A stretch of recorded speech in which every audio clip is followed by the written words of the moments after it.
So me and Danny were talking about this show a few days ago. I mentioned it to you. I was like, what show are we going to make with Preston? And I was like, well, Preston's good on the macro stuff and everything's fucked. So should we do everything is fucked show? And then you ping me a presentation and you literally have the receipts for why everything is fucked. Dude, I've been trying to understand it. Yeah. Everything's unwinding. Yeah. What's going on, man? Everything's coming to a head, right? At the end of the day, it's just coming to a head. I would start off in the currency space. So when I'm just looking at how strong the dollar has become in the last year, it's starting to become a little unmanageable.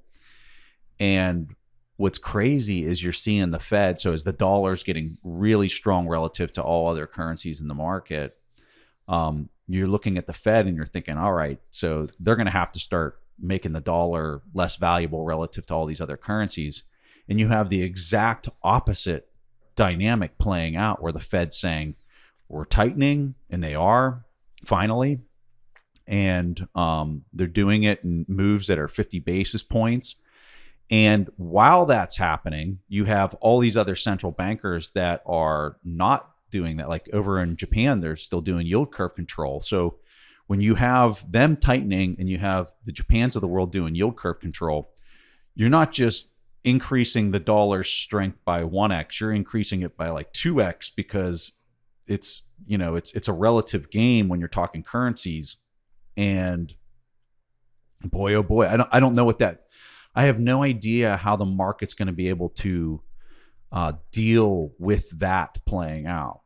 So I'd tell you that's the first thing, is just the currencies itself are in a situation where they need to start going the opposite way, where the dollar's weakening and everything else is getting stronger. But the global economy can't even begin to entertain that situation. Then you got all the currency stuff that's taken place. And I don't even think we are close to any of that adjudicating itself or kind of working itself out yet. I mean, Europe looks like it's about to, I mean, you can speak to this way better than I can. The prices. I probably can't.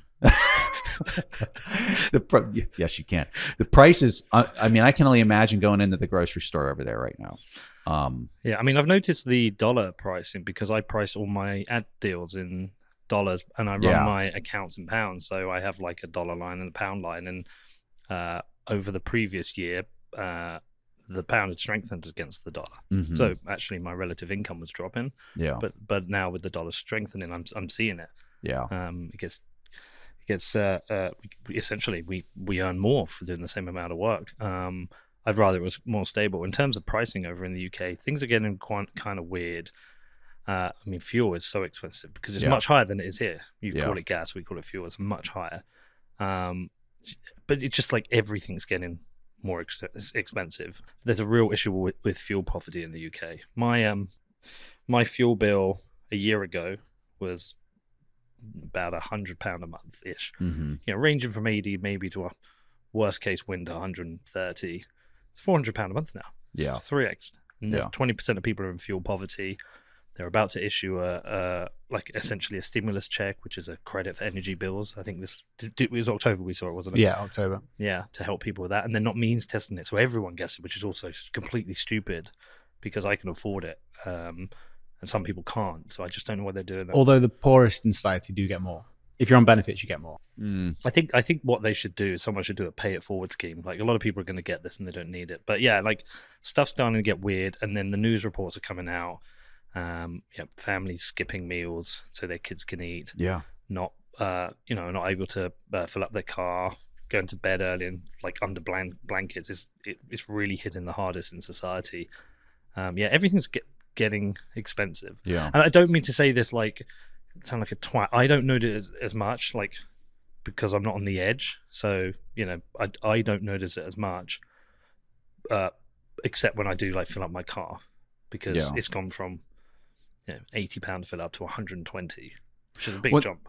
So Jeff Booth came up with a quote, and I've kind of like adjusted it very slightly, where it's just if your currency isn't scarce everything else on the planet that people actually desire will become scarce. Yeah. Right. And so I gave this talk up in Pittsburgh. It was an energy summit in Pittsburgh. And I had some slides. We've got them. Yeah, you guys got the slides. No, we got them because what I think would be useful to do is like, can we just go through them? Yeah, sure. Yeah, throw it up there. Do you want to throw them up, Danny? So, some people will be on the audio. Oh, geez. Okay. Yeah.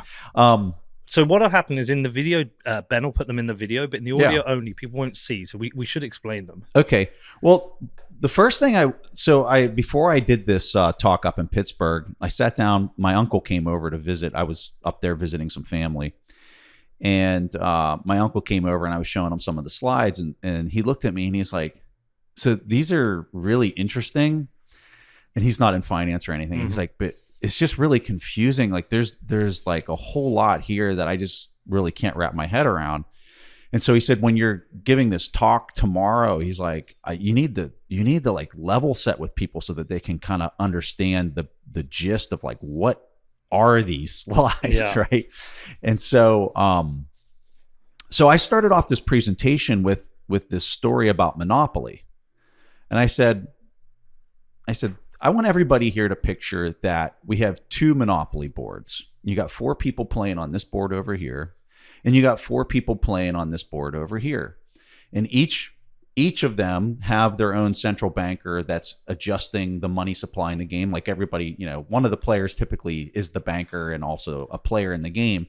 But let's just imagine that there's a 5th person there on each table that's adjusting the money supply.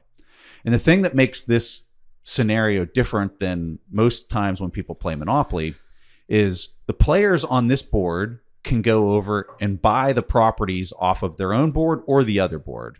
And same for the players on board 2, they can buy properties on either board. So if you want to go over and buy Park Place, you want to own Park Place here and on the other board, you can do that. And I said, with this scenario, you're able to understand like how we got to this disastrous scenario that we're in. So let's imagine that both central bankers on both boards are not debasing the money. They've put a fixed supply of currency in the board.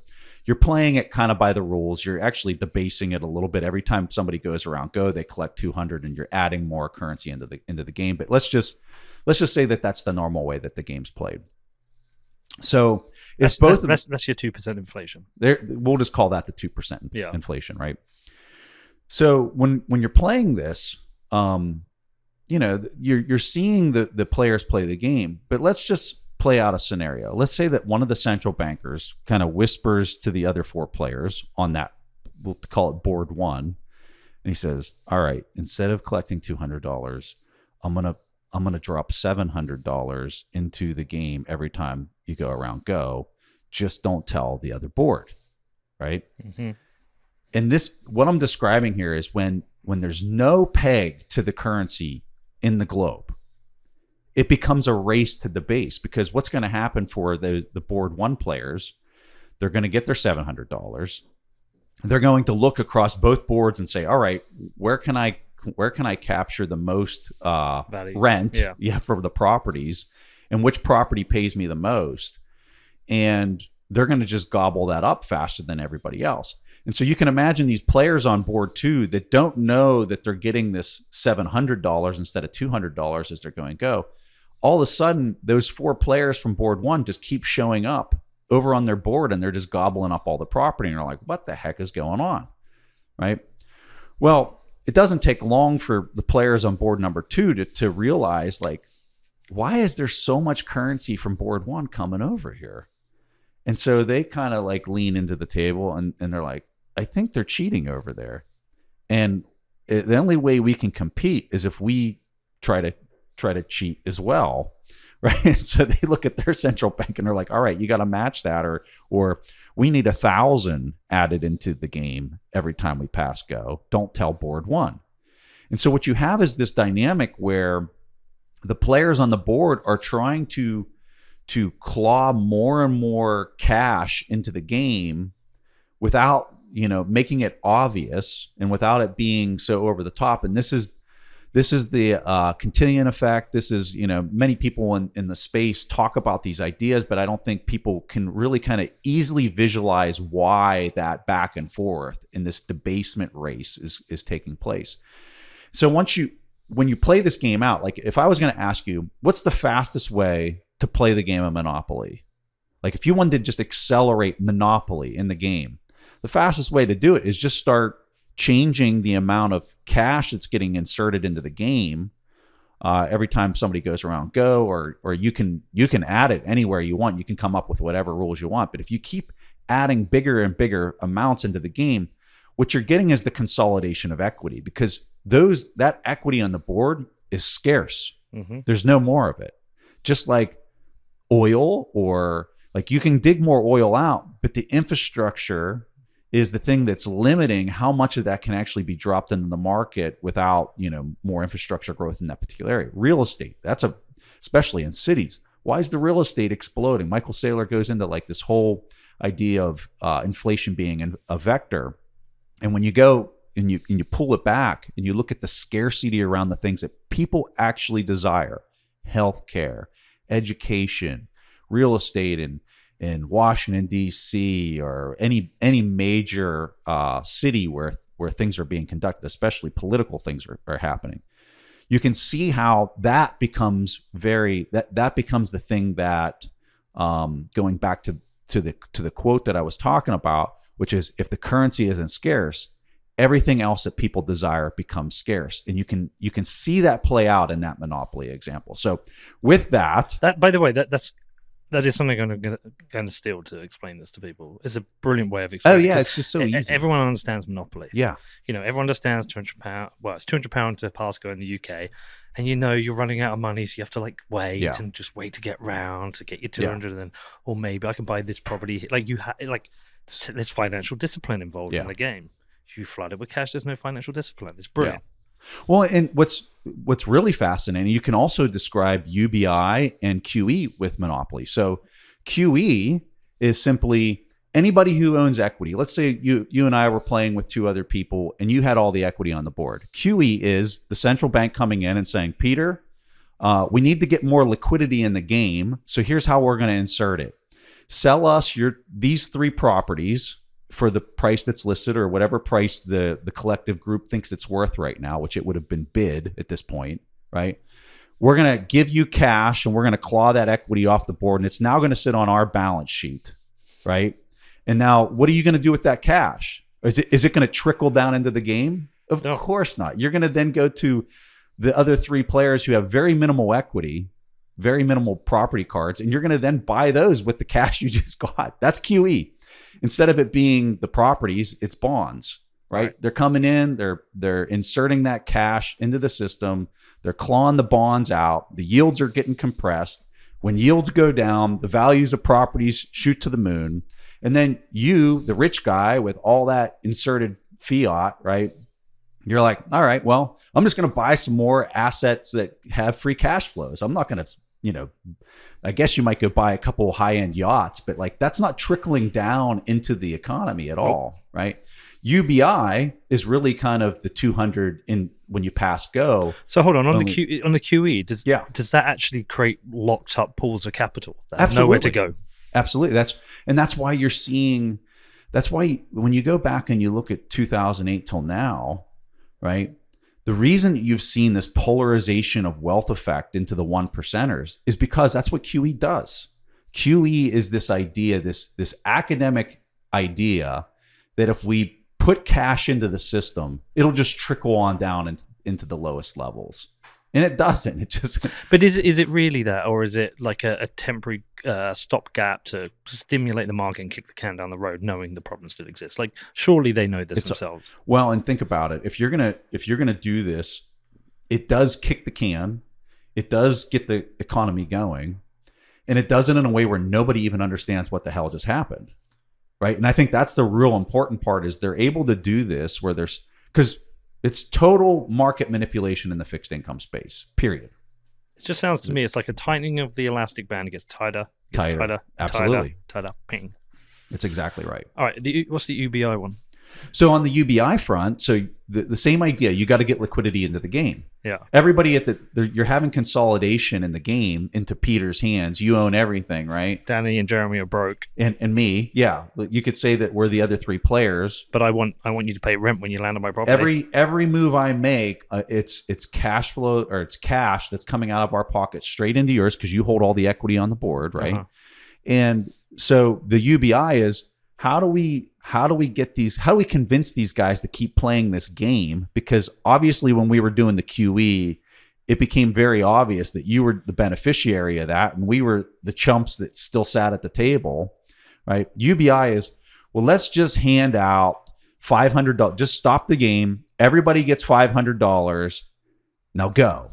But you had no reset of the equity. No. Right? And so as we keep playing, yeah, we have cash right now and everybody's happy because they can breathe again. But as we roll the die and we go to the next, he's got 4 hotels on that. All my $500 goes straight to Peter McCormick, right? You have to keep providing it. Providing it. You don't get a debt jubilee until the equity and the ownership of the assets explodes. Yeah. Okay. And so when I look at Bitcoin and kind of the direction that all of this is going, the thing that really explodes in the end game of all of this is the debt blows up. Yeah. So all these people that are sitting on that debt and thinking that they are sitting on an asset when inflation is 8% and it's yielding 3% and they're negative 5% by holding it, that's a liability. Now, it performs better than cash, which is down 8%, but that's the thing that really kind of blows up in the end, is all those debt promises can't get serviced if, and this is the big if there's a new currency that can be trusted and actually inserted into the game that everybody starts trusting more than the old currency.